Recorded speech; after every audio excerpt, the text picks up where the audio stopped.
আর তার সাথে সাথে বাড়ি ঘরগুলো দেখুন, ফুল ক্যাস্টেলটার ভিতরটাতে সীমাবদ্ধ। আপনার ওই যে রাউন্ড দেওয়া পুরো সাইডে ফুল, কিন্তু যেমন চীনা প্রাচীর রয়েছে সেই চীনা প্রাচীরের ন্যায়ই কিন্তু আপনার ফুল রাউন্ড দেওয়া। যখন মুসলমানরা আপনার ইউরোপে পা রাখে তখন রিকোয়েস্টে নামে একটা যুদ্ধ সংঘটিত হয়। আর তার পরবর্তীতে এখানকার যে পর্তুগালের যিনি রাজা ছিলেন, রাজা প্রথম আফনসো, তিনি হচ্ছে বিভিন্ন জায়গাতে আপনার এই রকম আপনার ক্যাস্টেল তৈরি করে, এমন দুর্গ তৈরি করে। তো তার ভিতরে অন্যতম একটা এই ওবিদসের এই দুর্গটা। মোরদের শাসন আমল বলতেই আপনার যেটা বোঝাতো মুসলমানদের শাসন আমল। পাইস বাংলাদেশ। এই জায়গাটা যতটা সুন্দর ঠিক ততটাই কিন্তু বিপজ্জনক। এই যে ফুল পাথরের ওপর দিয়ে দেখেন কোনো সিঁড়ি নাই। আপনার এই যে যে মূল যে প্রাচীর, এই প্রাচীরে ওঠার জন্য আমাদেরকে এই পথটা ব্যবহার করা লাগছে। এই যে দেওয়ালগুলো দেখতে পাচ্ছেন, এইগুলা 800 বছর পূর্বের তৈরি করা দেওয়াল।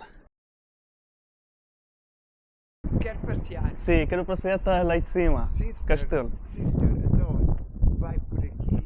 Sim. Tem. Bom dia. Olá, tudo bem? Vai por aqui com a muralha do seu lado direito Sim.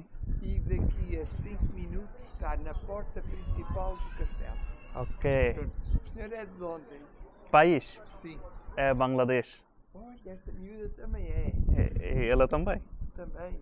E esta miúda trabalha no tal lisador. Ah. Chama-se, eu tenho alguma dificuldade em dizer os vossos nomes, mas é assim, uma coisa parecida com Marlene. Ah. Sim, não sei. Mas você é muito bonita, muito boa certo. pessoa. Uma boa estadia. sim. Obrigado, Sina. Muito obrigado. Ciao. এখানে আমার গাড়িটা রেখে গেলাম। এইটা আমার গাড়ি।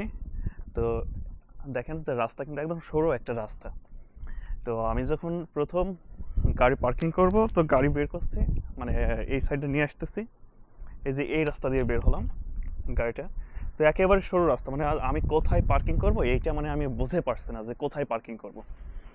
তো পরবর্তীতে উনি বলছে তুমি এখান পার্কিং করো, বলছে এটা আমার ঘর, বলছে সমস্যা নেই, বলছে এখান যদি পার্কিং করো তাহলে তোমার কোনো কস্ট লাগবে না, আর তুমি যদি অন্য জায়গায় পার্কিং করো তাহলে দেখা গেছে তোমার একটা বড় ধরনের কস্ট দেওয়া লাগবে। তো এখন আমি আছি পর্তুগালের ওবিদস শহরটাতে। এখানে মূলত অষ্টম এবং নবম শতকের দিকে একটা ক্যাস্টেল তৈরি হয়েছে, যেটা পর্তুগালের ভিতর সব থেকে বড় ক্যাস্টেল। পর্তুগালের যদি 3টা ক্যাস্টেল থাকে তো 3টার ভিতর সব থেকে বড় ক্যাস্টেল আছে রাইট নাও আমি যে জায়গাটাতে অবস্থান করছি। তবে ক্যাস্টেলটার ভিতরটাতে আমরা প্রবেশ করব, তবে তার বাইরের যে অংশটা রয়েছে এখানে মাঝখানটাতে কিন্তু অনেক দোকান রয়েছে, যেগুলো হয়তো টুরিস্ট দোকান, দারুণ দারুণ দোকান। আর একদম ফ্রন্ট সাইডটাতে হচ্ছে আমাদের যে ক্যাস্টেল যেটা বলছিলাম সেটা। ঠিক আমি রাইট নাও এখন যে জায়গাটাতে দাঁড়িয়ে রয়েছি এটা হচ্ছে যেই অবিদসের যে ক্যাস্টেল রয়েছে সেই অবিদসের একদম ক্যাস্টেলটার সামনেটাতে।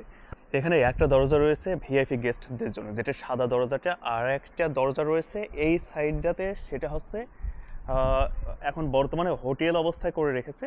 তবে একটা যারা বিভিন্ন জায়গা থেকে আসবে যাতে সেই মধ্যযুগের ফিলটা যাতে পায়, যার কারণে এখন কর্তৃপক্ষ থেকে এই জায়গাটাকে একটু হোটেল টাইপের কিছু করে রাখা রয়েছে।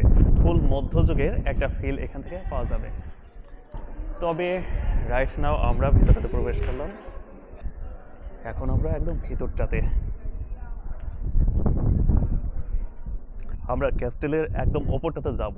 যাওয়ার পূর্বে মানে ভিতরটা যেটা বলছিলাম যে হোটেল রয়েছে, আপনার টুরিস্ট শপিং রয়েছে, সব কিছু কিন্তু এই ভিতরটাতে রয়েছে। আমরা ভিতরটা প্রবেশ করে আপনি যদি লক্ষ্য করেন তাহলে কিন্তু দেখতে পারবেন যে এখানে টুরিস্ট শপ রয়েছে, যেগুলো 1 ইউরো 2 ইউরো। আর প্রতিটা ভিডিওতে যেই কথাটা বলি যে এরা কিন্তু একটা জিনিস মজার জিনিস আবার খুব খারাপের জিনিস, আমার কাছে এটা পছন্দ না, কিন্তু এদের কাছে খুবই পছন্দ, যে একদম রাস্তার ওপরে কিন্তু বসে খাওয়া। তো এটা এদের কাছে খুবই পছন্দনীয়।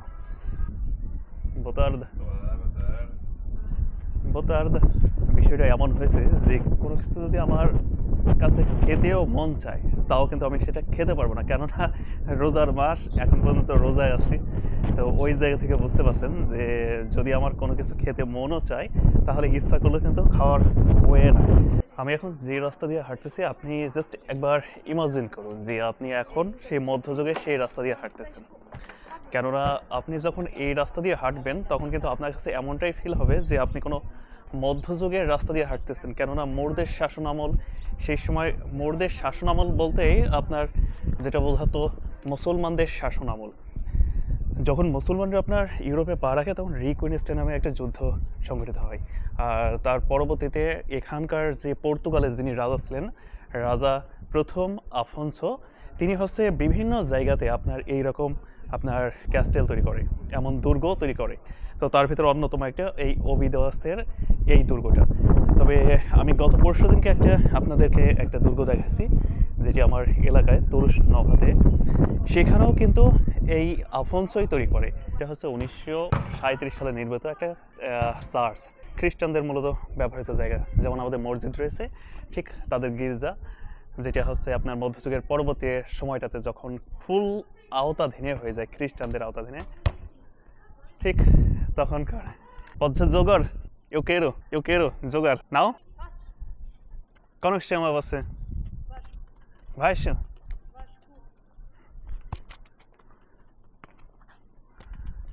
tá আমি ওদের সাথে একটু খেলা খেলতেছি যারা Portuguese é todos portuguesa alguma gosto Ronaldo que ok gosto você todos achar você gosta Ronaldo ele gosta Neymar hã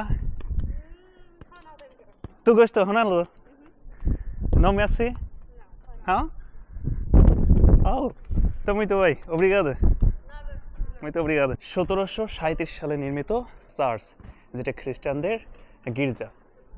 আর এটা হচ্ছে সান্তা মারিয়া, যেটা ওই যে ওখানে যদি দেখতে পারেন তাহলে এটা হচ্ছে সান্তা মারিয়া, যেটা আমরা ম্যারি বলি, ঠিক সেই ম্যারি ওই ওখানটাতে আছে।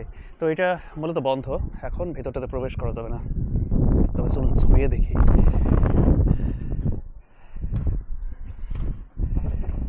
এবার এখান থেকে দেখুন যে কত সুন্দর একটা আমরা ভিউ দেখতে পাচ্ছি, যে ভিউটা যদি আমরা সশরীরে এখানে না আসি তাহলে কিন্তু সেই ভিউটা আমরা ফিল করতে পারবো না। কারণ ক্যামেরাতে আপনি যা কিছু দেখবেন অনেক সুন্দর লাগবে, কিন্তু যতক্ষণ না আপনি ফিজিক্যালি উপস্থিত আছেন এবং ফিজিক্যালি এসে এখানে এসে দেখছেন, ততক্ষণ আসলে এই সকল জিনিসগুলো দেখে ওইভাবে মন বা তৃপ্তি ভরে না। তবে যদি আপনি ভিডিও কন্টিনিউ করতে থাকেন তাহলে অবশ্যই ভিডিওর সাথে সাথে আপনিও এই জায়গাটা পুরোপুরি দেখতে পারবেন বলে আমি মনে করছি। ভেতরটাতে লাইব্রেরি রয়েছে এখানে একটা কম্পিউটার।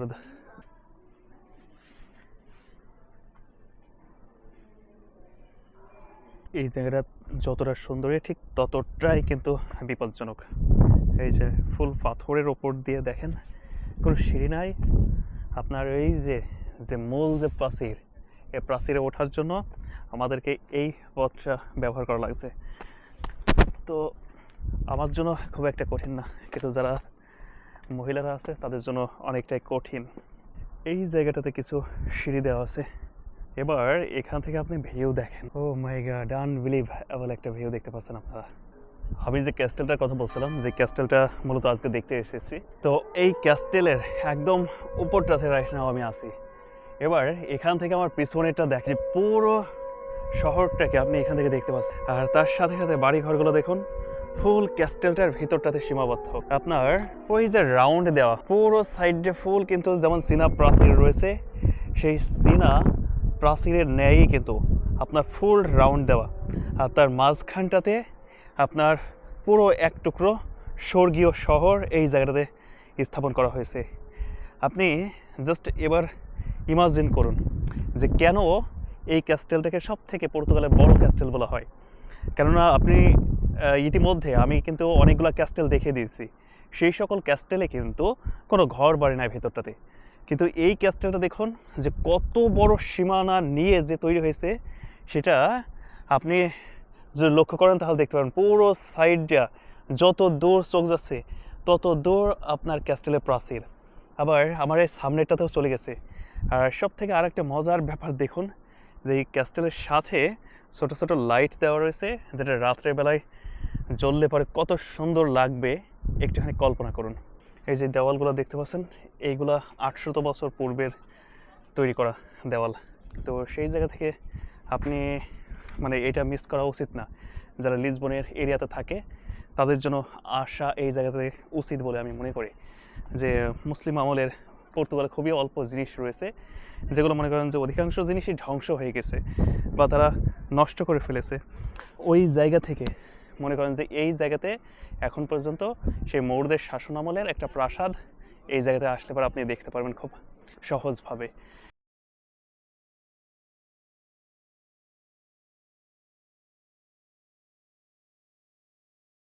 একটা জিনিস লক্ষ্য করছেন কি, যে দেখে আমি যতক্ষণ ধরে হাঁটতেছি এই পরবর্তীতে প্রতিটা জিনিসই কিন্তু দোকান, সবগুলো দেখা গেছে রেস্টুরেন্ট আর বিভিন্ন জাতীয় জিনিস রয়েছে।